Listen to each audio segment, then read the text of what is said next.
Paz seja convosco. Amém. Ele está no meio de nós. Louvamos a Deus pela sua bondade, pela sua majestade, pela sua graça sobre as nossas vidas, porque até aqui o Senhor tem nos ajudado.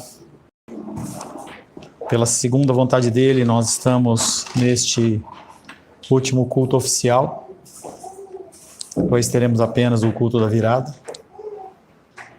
Muitas lutas e dificuldades nós tivemos neste ano, mas o Senhor nos resgatou e nos sustentou de todas elas. Amém. Glória a Deus. Em nosso último encontro, estivemos meditando sobre o tema não nos deixeis cair em tentação. Nossas orações, elas não são completas se não pedirmos a proteção a Deus. Não há nada mais importante do que nós sermos protegidos por Deus. Nosso maior problema não é o diabo. Nosso maior problema não é o mundo, pois eles são apenas instigadores de desejos das nossas próprias vontades. É pela carne que nós decidimos se somos obedientes ao Pai ou desobedientes. Devemos orar pedindo para não sermos expostos às tentações e às formas pelas quais somos induzidos a pecar e, no final das contas, destrói a nossa confiança no nosso Salvador. Porque o pecado nos acusa das nossas falhas e das nossas imperfeições. Que nós possamos, por esta oração do Pai Nosso, não apenas para o nosso próprio benefício, mas também em prol das pessoas com quem nós convivemos, a fim de que nós e eles, nós possamos suportar as provas que elas vierem. Não pense que ano de 2026 vai trazer algo de bom para você, porque não vai. Enquanto as pessoas elas criarem a expectativa de que comeu lentilha, pulou ondinha, usou peça branca, vai dar tudo certo, nosso caminho, nosso cuidado está todo nas mãos do Senhor. É por isso que o título dessa palavra é o título da terceira música que o Felipe cantou, Teu é o Reino. Quero convidar você a abrir a palavra de Deus, Evangelho de Mateus.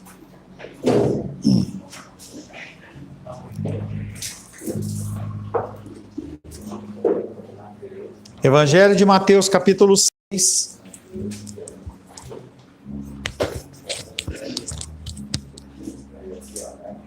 Verso 9 em diante. Evangelho de Mateus, capítulo 6, versos 9 em diante. Assim diz a palavra de Deus. Portanto, vós orareis assim: Pai nosso que estais nos céus, santificado seja o teu nome, venha o teu reino, faça-se a tua vontade, assim na terra como no céu. O pão nosso de cada dia nos dá hoje. Perdoa as nossas dívidas, assim como temos perdoado aos nossos devedores. E não nos deixes cair em tentação, mas livra-nos do mal. Pois teu é o reino, o poder e a glória para sempre. Amém. Senhor Deus, tua palavra bendita nos alcança nesta noite. Te louvamos, Pai, porque através do teu Espírito Santo nós podemos entender os teus ensinamentos. Podemos, Pai, ter uma direção, sermos guiados, Pai, em meio a este mundo imerso em trevas, em falcatruas, em toda sorte de mazelas, mas o Senhor é aquele que nos guarda. E nós te louvamos por isso, Pai. Peço, Pai, que o teu Espírito Santo, o teu Espírito de entendimento, ele seja, Pai querido, sobre as nossas vidas. Peço especialmente, Pai, que o Senhor me capacite nesta noite a ser um instrumento da tua vontade e trazer uma mensagem santa aos nossos corações. Oro em nome de Jesus. Amém. Poder se assentar em nome de Jesus.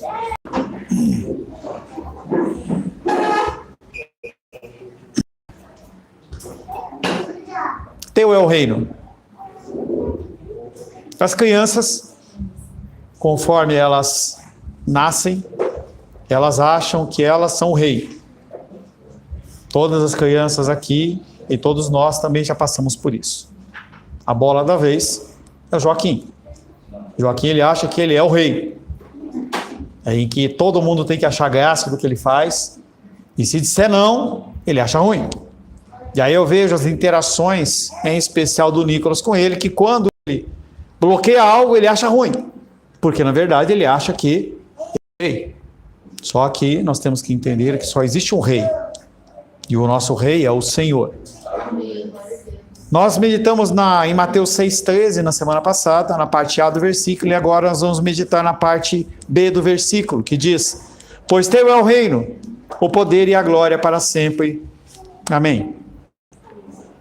Meu procedimento normal para uma palavra, um sermão, é estudar o texto, analisá-lo com cuidado e em seguida consultar comentários bíblicos. Pessoas, estudiosos que meditaram naquele mesmo texto, pessoas muito mais capacitadas que eu, que trazem ilustrações e alusões. Muitas das coisas que são passadas para você não saem da cachola, não, são pessoas que estudaram 1, 2, 5, 10, 15, 20, 30 anos dentro de textos bíblicos, porque a igreja ou as igrejas financiavam aqueles estudos, e aquelas pessoas elas traziam essas pérolas que elas estão imersas, escondidas no meio da terra e que tem que ser cavadas. Ao preparar esse estudo, eu descobri que muitas das pessoas, dos comentaristas, eles não incluem essa última frase que nós lemos dentro dos seus comentários. Pois teu é o reino, o poder e a glória para sempre. Amém? Por que não é incluído? Quando você começa a estudar um pouco mais profundo a palavra de Deus, curso de teologia, coisas desse tipo, você começa a observar que tem alguns elementos dentro das Escrituras Sagradas que, se não observados, a leitura ela é feita de uma forma errada. Então nós vemos vários estilos literários dentro das Escrituras Sagradas. Então, há pessoas, eu vejo lá a Júlia lá com o negócio dela lá, do Lilo e Stitch, que ela gosta. Quando você vê um desenho como aquele, você não vai falar que aquilo é verdadeiro. Quando você olha um filme de espaçonave, também você não vê as coisas como verdadeiras. E aí cada uma tem um estilo literário específico. Se você lê um romance, você vai entender que é uma história de amor entre um homem e uma mulher.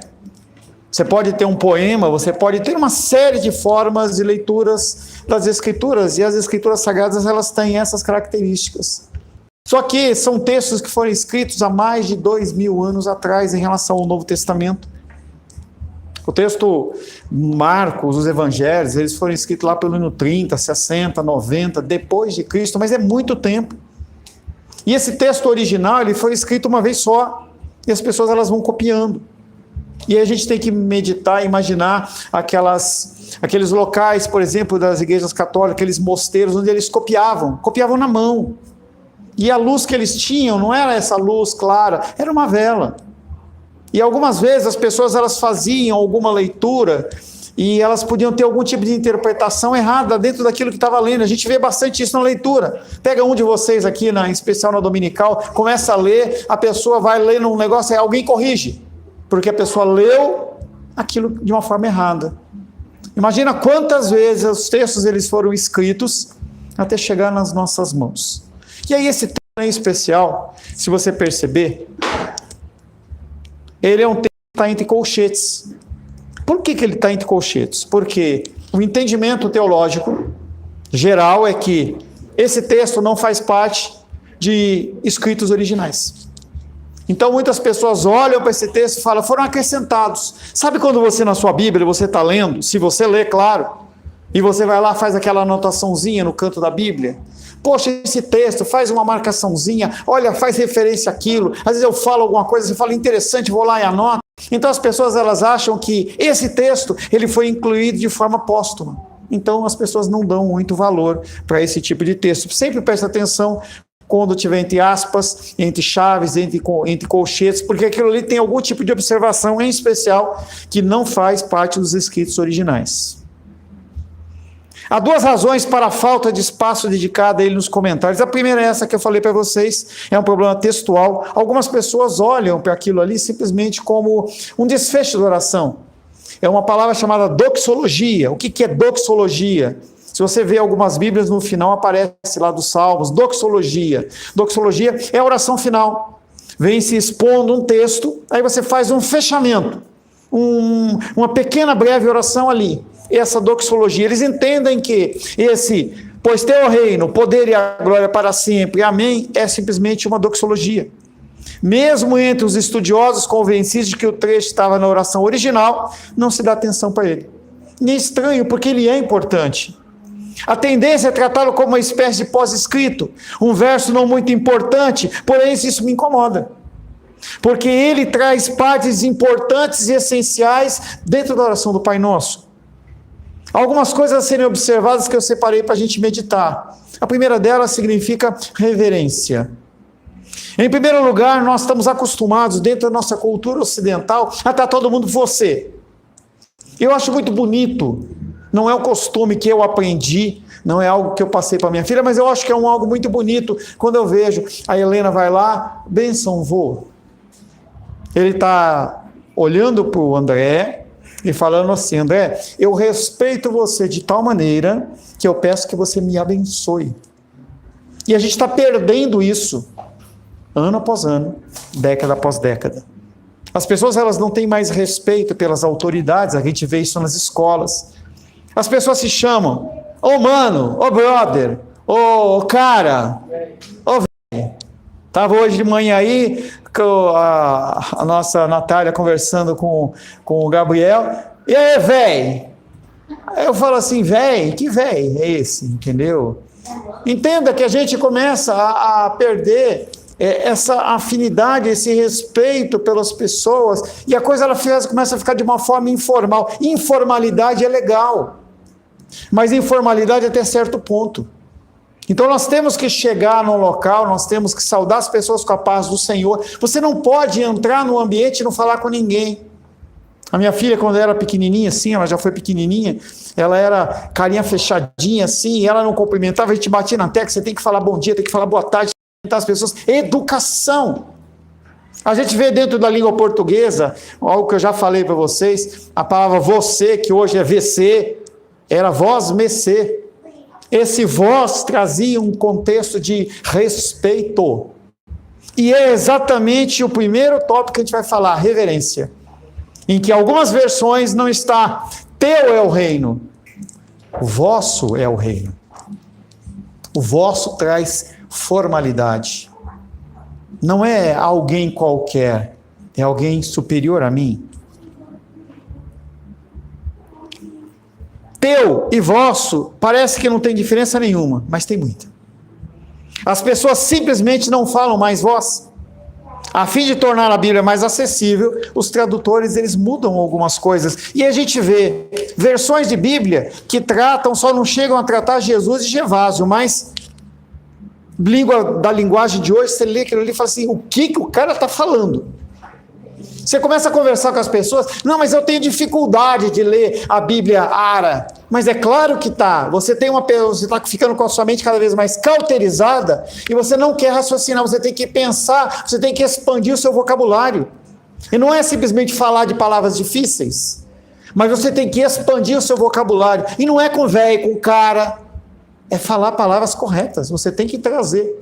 De vez em quando alguém fala uma palavra, poxa, que palavra legal. A gente tem que usar esses vocabulários melhores, e quando nós falamos do Senhor, mais ainda.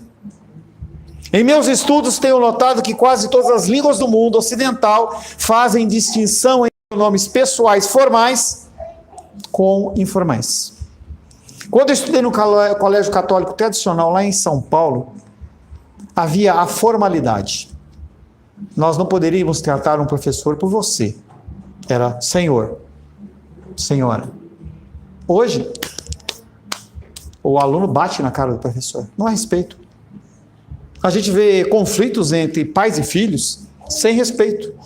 E eu sempre falei para minha filha, eu não sou amigo dela. Eu sou o pai dela. E apesar da gente ter um relacionamento muito legal, eu sou pastor de vocês. Primeiro eu sou pastor.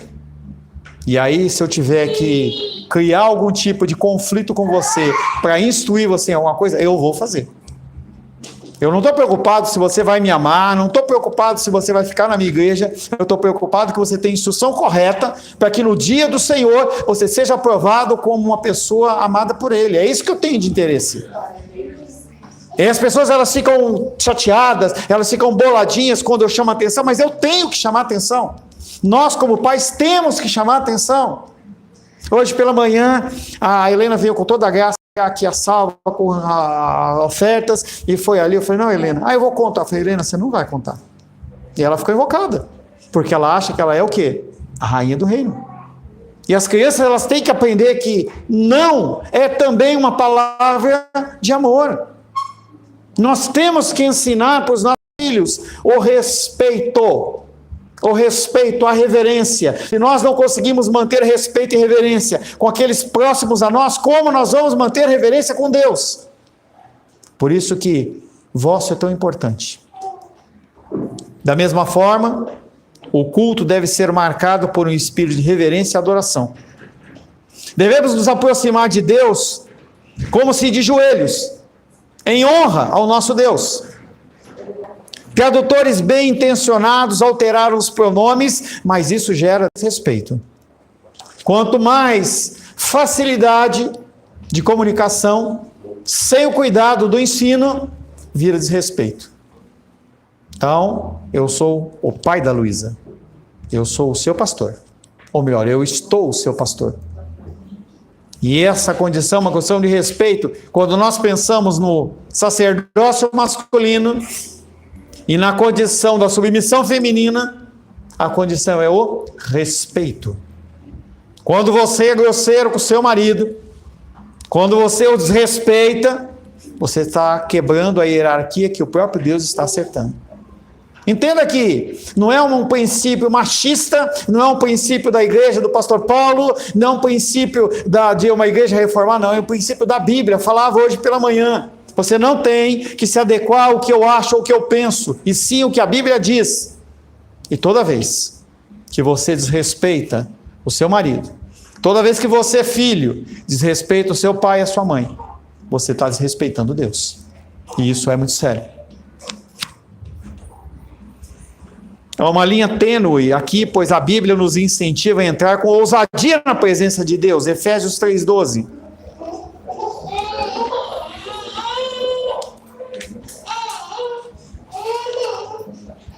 Efésios capítulo 3, verso 12. Diz assim: ora, a lei não procede de fé, mas aquele... Não, o versículo está errado. Não era esse versículo. Eu anotei errado. Hã? Estou em Gálatas.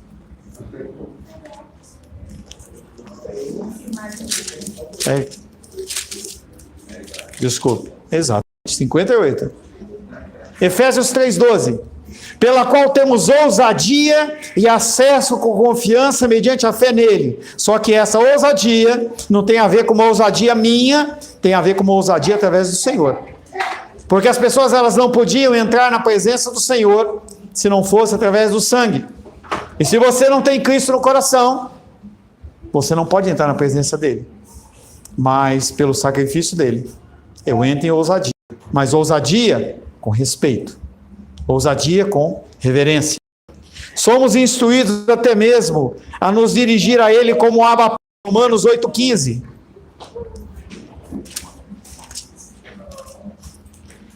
Romanos capítulo 8, verso 15. Porque não recebestes o espírito de escravidão para viverdes outra vez atemorizados, mas recebestes o espírito de adoção, baseados no qual clamamos Abba Pai. Nenhum judeu chamava Deus de Abba Pai, porque havia um sentido de proximidade muito perigoso em que eles não falavam. Jesus Cristo traz esse conceito desta proximidade, algo que eu já falei algumas vezes, Filipe já falou algumas vezes, do conceito da imanência, que é Deus próximo de nós, e um Deus transcendente, que ele é grande demais para que nós o alcancemos. Eu gosto dos pronomes pessoais antigos, porque eles me lembram especialmente na oração da pessoa com quem eu estou falando. Quando você ora, você tem que saber com quem você está falando. Ele não é o cara, não é o velho, ele não é o homem lá de cima, mas ele é o Deus Todo-Poderoso. Eu estou na presença daquele que é santo. Estou na presença da majestade transcendente de Deus, que merece todo o respeito, que sou capaz de oferecer muito mais.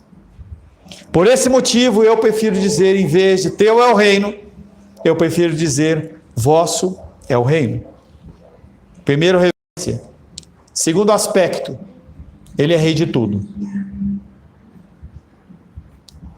Essa palavra vosso nos dá uma importância da dimensão de Deus. Ele é rei sobre tudo. Na minha casa, quem manda sou eu.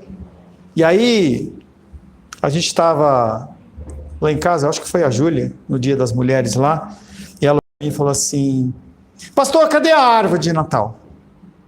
Cadê os enfeites? E claro que eu não falei desse jeito com ela, mas eu falei assim, mas a gente tem os enfeites lá, a gente não enfeita muito, não é uma prática da minha casa. A minha casa entrou num contexto em que a gente tem as luzinhas e tal, mas a gente não monta árvore, não tem nada a ver com guirlanda, não tem nada a ver com símbolos pagãos, nada disso. Simplesmente a gente não monta, porque lá é a minha casa. E cada casa tem a sua regra. Eu não estou aqui para entrar na sua casa. E às vezes muitos conflitos entre casais vêm e a pessoa é como se ele quisesse que eu entrasse em contato com a pessoa, porque o fulano deixou a toalha dentro de casa, em cima da cama molhada, não sei o que. A gente não vai entrar nesse contexto. Isso é uma coisa para o casal resolver. Porque são ditames, são regras do próprio casal. Mas dentro do reino de Deus, não é o meu reino. A oração do Pai Nosso termina com um reconhecimento daquilo que é propriedade apenas de Deus. Salmos capítulo 100.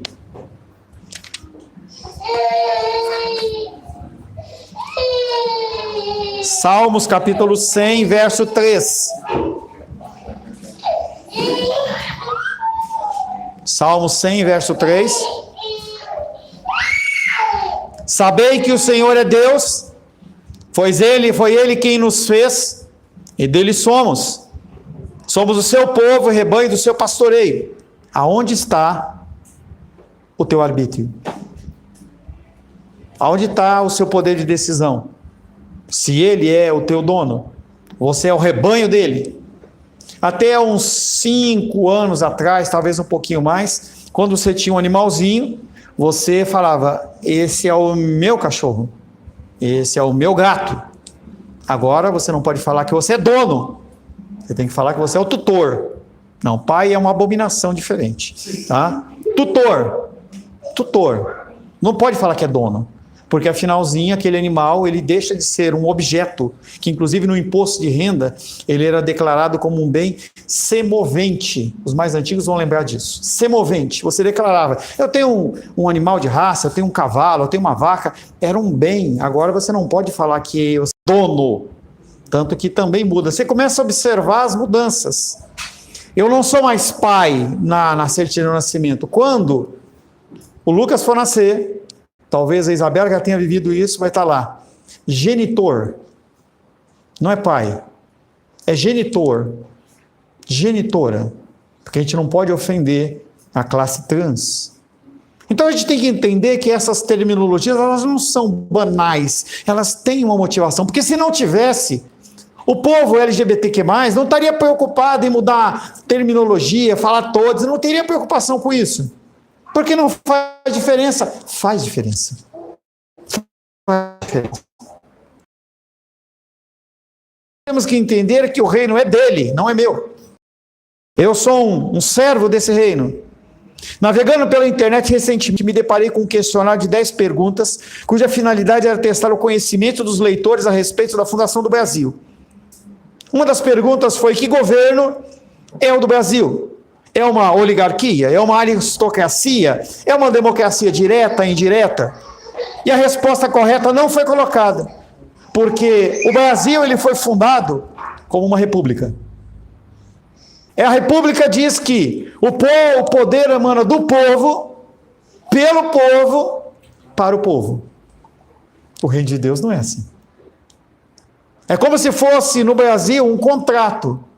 Você vai lá e vota por alguém, e você pede que ele seja seu representante diante do Congresso, diante do Executivo, diante do Legislativo, do Judiciário. Você começa a levantar pessoas que sejam responsáveis por você nas decisões. Então, quando você vota por alguém e ele vota lá, ele está votando o nome do Carlos, da Rayane. Isso é muito sério. E a gente não dá conta disso. Deus, ele não é rei sobre todas as coisas porque você votou nele. Na verdade, ele está pouco se lixando com o que você acha ou o que você não acha. Ele se declarou um rei. Quando a gente lê Colossenses, a gente vê a figura do rei. Quando ele conquistava uma região, tudo era destinado a ele. Se você olhar a história da igreja, você vai ver, em especial na Europa, a religião mudando do catolicismo romano para o protestantismo, dependendo do rei, dependendo da autoridade. Se o rei era católico romano, todo mundo tinha que ser católico romano. Se o rei era protestante, todo mundo tinha que ser protestante. O reino de Deus não é assim. O reino de Deus não é do povo. O reino de Deus não é pelo povo. O reino de Deus não é para o povo. O reino de Deus é para Deus. Ele não reina com o seu consentimento. Ele não faz aquilo que você permite que ele faça. As coisas acontecem independente de você querer ou não.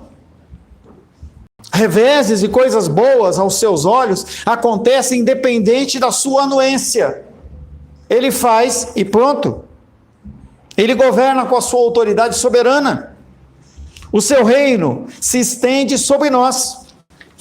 Quer você queira, quer você não queira. Reverência, o reino dele, o poder de Deus. Martin Lloyd Jones, um grande teólogo do século XX, nós já meditamos no Sermão do Monte, na escola dominical, com o texto dele. No auge do seu ministério, ele estava em Londres. E naquela época, haviam 2 pregadores famosos na mesma região. E aí a pessoa, num dia, foi num culto na igreja onde estava o A, no outro dia estava no B, e no C, foi no Martin Lloyd Jones. O primeiro falava sobre prosperidade. O segundo falava sobre questões sociais. E o terceiro falava sobre Deus. Toda a palavra tem que girar em torno de Deus. Um termo dito antropo é homem, cêntrico, centro. O culto não pode ser antropocêntrico. Ele tem que ser cristocêntrico. É por isso que as igrejas elas enchem, porque os cultos eles são antropocêntricos. A pessoa ela faz uma pesquisa de marketing e vai ver o que você gosta, o que você quer ouvir, e aí eles oferecem exatamente. Aí você olha lá e fala assim: poxa, a palavra falou muito comigo essa noite. É claro que falou, era aquilo que você queria ouvir, mas foi tudo armado. Se você começar a observar e começar a estudar, as músicas elas têm sido colocadas em frequências, não é teoria da conspiração. As músicas são colocadas para que a pessoa ela se sinta embalada, como se ela estivesse hipnotizada dentro da igreja. Tudo que tem sido feito para atrair as pessoas. Porque as pessoas elas são simplesmente baterias recarregáveis para alimentar a estrutura que a pessoa está gerindo. E eu não quero que você seja uma bateria. Eu quero que você seja um ser pensante. Talvez seja por isso que a nossa igreja não cresça. Porque eu não estou preocupado em agradar você. Eu estou preocupado que você seja aceito no reino. O que eu quero é que o seu lar, daqui a 10, 20, 30 anos, quando eu já tiver ido, entendeu? Você fala, poxa, alguém falou isso. E você possa transmitir essa mensagem para as próximas gerações. Para que as pessoas elas possam ser, no meio desse mundo de trevas, luz. Só isso. Escuto pessoas dizendo que foram a determinada igreja e não puderam aproveitar nada. E eu tenho vontade de responder: e daí? O culto não é para você? A tua vinda aqui não é para você, é para Deus. É aquilo que no final nós falamos. Deus, ele te alimentou. Alguém passou fome essa semana? Alguém não teve vestuário essa semana? Não teve moradia, transporte? Gente, essas questões, apesar de ser comum na sua vida, elas não são comuns. Falava hoje pela manhã, volta 5, 10 anos atrás e lembra onde você estava. Falava com o Alisson falou assim, poxa, estou vendo a prosperidade. Falava com essa pessoa que eu falei ontem, a pessoa falou assim, estou sendo abençoado, paguei as contas, olha, ainda sobrou tanto, estou com esse recurso. Então aqui na igreja é o local de você falar assim, caramba Deus, eu te amo Deus, eu adoro o Senhor, não pelo que você vai fazer, mas pelo que você já fez na minha vida. A gente tem que entender o culto dessa maneira, porque Ele tem todo o poder, a palavra ela tem que ser centrada nele e não em mim. Como poderíamos ouvir a leitura da palavra e não aproveitar nada? Se não aproveitamos nada, isso deve no mínimo acender um alarme no nosso cérebro, porque talvez nós não sejamos convertidos. Isaías capítulo 6.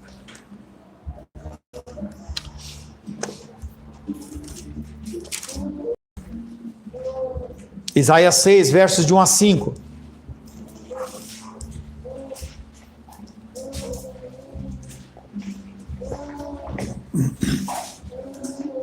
No ano da morte do rei Uzias, eu vi o Senhor, assentado sobre um alto e sublime trono, e as abas das suas vestes enchiam o templo. Serafins estavam por cima dele, cada um tinha 6 asas, com 2 cobria o rosto, com 2 cobria os seus pés e com 2 voava. E clamavam uns para os outros, dizendo, Santo, Santo, Santo é o Senhor dos exércitos, toda a terra está cheia da sua glória. E as bases do limiar do templo se moveram, à voz do que clamava, e a casa se encheu de fumaça. Então disse eu, ai de mim, estou perdido, porque sou homem de lábios impuros, habito no meio de um povo de impuros lábios, e os meus olhos viram o Rei, o Senhor dos exércitos. E aí, eu sempre cito esse texto no verso 4, as estruturas, a parede, os batentes da porta tremeram. Como que a pessoa, ela pode ouvir a palavra e não sentir nada? Como que a pessoa ela pode se designar cristão e não ouvir e não sentir absolutamente nada? A palavra grega para poder, no verso 13, diz dynamis, que é significando o poder de Deus, que vem a palavra dinamite. Toda a construção das palavras, elas têm uma base, ou do latim, ou do grego, ou de que quer que seja. A dinamite, a palavra de Deus, ela tinha que ser como uma dinamite no meu coração e no seu coração. Você tinha que ouvir aquilo, o que é falado, e aquilo tinha que cair como uma bomba no teu coração e falar assim, eu tenho que viver isso. O Ares, ele falou sobre a questão da segunda-feira, isso tinha que cair no teu ouvido e ser uma bomba no seu coração. Você tinha que acordar amanhã, no mínimo com vergonha na cara, e tentar fazer alguma coisa diferente. Não há como a pessoa, ela ouvir uma coisa como essa e continuar vivendo a mesma coisa. Eu vou me preocupar apenas com o meu caminhão, vou me preocupar apenas com a minha flor, eu vou me preocupar apenas com o arranjo, com o buquê, e aí, domingo que vem eu penso nisso. Gente, poder de Deus, poder de Deus. O poder nunca vem do pregador, ou dos ouvintes sentados no banco. A maior fraqueza da igreja hoje é que ela não acredita mais nas escrituras como objeto onde Deus investe seu poder. Todos procuram poder em programas, metodologias, em todos os lugares, até nas montanhas, menos onde Deus colocou o poder dele, que é na palavra dele.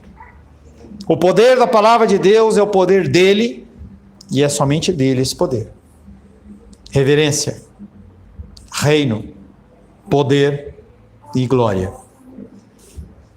Se recitássemos apenas esse versículo final, na oração do Pai Nosso, todos os dias, a nossa vida seria transformada. Porque você iria olhar para as coisas da sua vida, do seu dia a dia, a sua família, a sua saúde, os seus bens, de uma forma diferente. Você não iria conseguir olhar, depois de orar essa frase apenas, você continuar seguindo o curso da sua vida de uma forma normal. Ao tomar consciência de que o reino, o poder e a glória são dele, nós entendemos o que Jesus está ensinando na oração aos discípulos dele. Sola gratia, somente nossa salvação é apenas pela graça de Deus. Aleluia. Só lhe deu glória, toda a glória deve ser dada somente a Deus. Glórias a Deus. Um grande músico chamado Sebastian Bach, um homem que fazia peças de música maravilhosas, em que as pessoas, por anos, e vai continuar por tempo, em que a pessoa ateu ou cristão, a pessoa ouve aquilo e fica embasbacado. Em todos os textos, aquele homem era cristão, em todos os textos ele colocava SDG. Somente glória a Deus.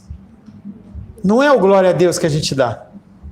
Pô, Carlos, você foi abençoado, né? Ele olha para mim e fala assim, glória a Deus. A gente está usando esse glória a Deus de uma forma mecânica, não vou falar do Carlos especificamente, mas a gente tem usado esse glória a Deus de uma maneira muito automática. Como eu te amo.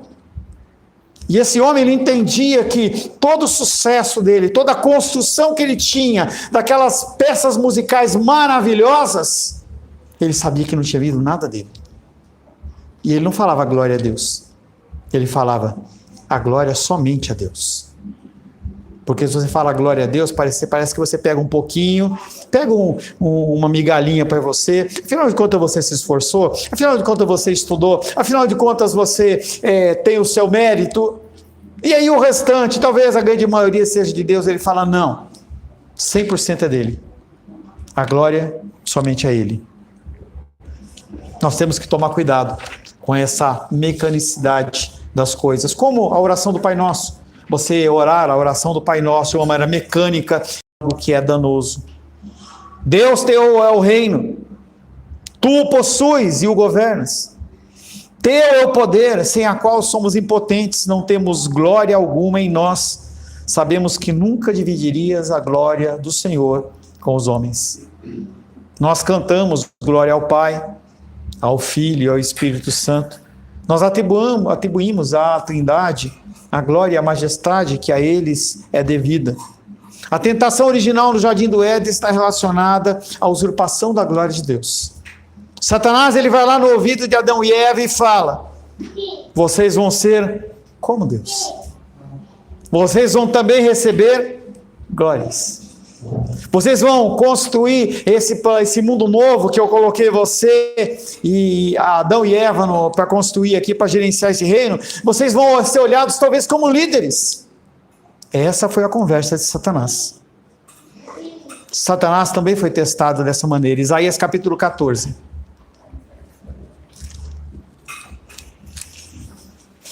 Antes de Adão e Eva, caiu Satanás.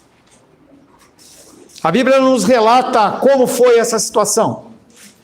A Bíblia não fala sobre tudo o que aconteceu. Mas em algum momento, Satanás, ele cresceu o coração dele, achando que ele podia ser algo mais. Talvez porque o louvor dele era bonito. Porque a palavra de Deus diz que ele era vestido de pedras preciosas. Isaías 14, versos 13 e 14 diz...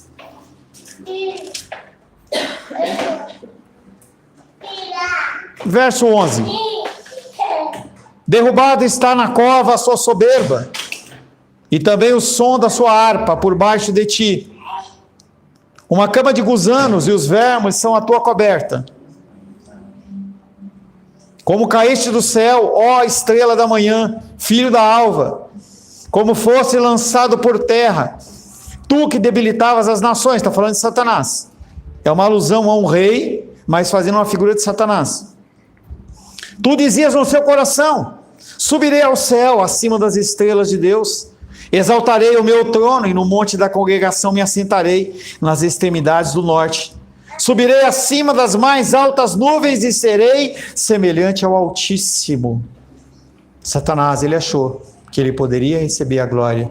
E Deus fala: a glória é minha, o poder é meu, o reino é meu. Essa mesma tentação, ela está presente sempre que desejamos obter glória para nós mesmos. Aconteceu com Adão e Eva, e eles caíram. Tem acontecido ao longo da humanidade, e as pessoas têm caído. Mas lá em Jesus, Mateus capítulo 4, versos de 8 a 10.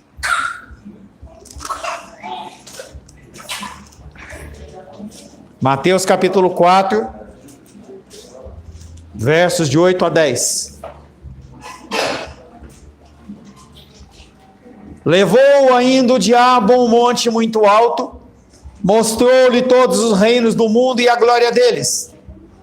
E lhe disse: tudo isso te darei se prostrado me adorares. Então Jesus lhe ordenou: retira-te, Satanás, porque está escrito: ao Senhor teu Deus adorarás, e só a ele darás culto. Com isto o diabo o deixou, e eis que vieram anjos e o serviram. Satanás, que recebeu a glória do homem, ele fala para Jesus: Jesus, me adora. Diz que a glória é minha, que você vai ser abençoado. Todos os dias você passa por isso. Todos os dias você pode agir conforme o teu coração ou conforme a ordenança de Deus. E Satanás, ele continua usando a mesma estratégia falando: Felipe, age como eu quero. Paulo, age como eu quero. Ingrid, age como eu quero. E vai ser tudo certo. A estratégia continua sendo a mesma. E muitos homens e mulheres têm caído nessa conversa. Sim, devemos nos esforçar para alcançar valor e trazer relevância à nossa vida. Mas a glória pertence somente a Deus. Quando você olhar daqui a 5 anos, daqui a 10 anos, o teu negócio, não olhe para aquele negócio como algo que você construiu. Olhe como algo que o próprio Deus construiu. Amém. Cuidado, porque ele vai bater na sua porta e dizer: a Verano está assim, porque você é bom demais. Você merece essa glória. Nós estamos no fim do ano, em que as pessoas elas vão meter o pé na jaca e gastar mais do que podem, com aquela frase: eu mereço. Eu trabalhei, eu posso comprar o que eu quero. Não há problema de você abençoar o seu marido, a sua esposa, os seus filhos, não há nenhum problema. Mas sempre pense que aquilo veio do Senhor. E será que eu estou usando os recursos de uma forma correta? Será que eu realmente devo fazer isso? O reino de Deus, seu poder e a sua glória, elas não são temporais. Elas são para sempre. O teu negócio, ele é temporal. Pode ser que ele dure mais 5 anos, 10 anos, 15 anos. Quando eu vejo lá em São Paulo, havia a Matarazzo, que era uma grande família, e eles tinham indústrias em todo o estado de São Paulo. O homem fundador morreu. 10 anos, 20 anos, só estruturas lá, não tem mais nada. Acabaram com aquilo tudo. Tudo é temporal. O reino de Deus não é temporal. O nosso reino é temporário. O reino de Deus se estende por toda a eternidade. E aí a pergunta para você nesse último culto desse ano de 2025 é: você vai investir em que reino? No reino seu ou no reino de Deus? Senhor, em nome de Jesus. Joaquim, olha para mim, ó. Senhor, em nome de Jesus, louvamos o teu santo nome pela beleza do Senhor, pela grandeza do Senhor.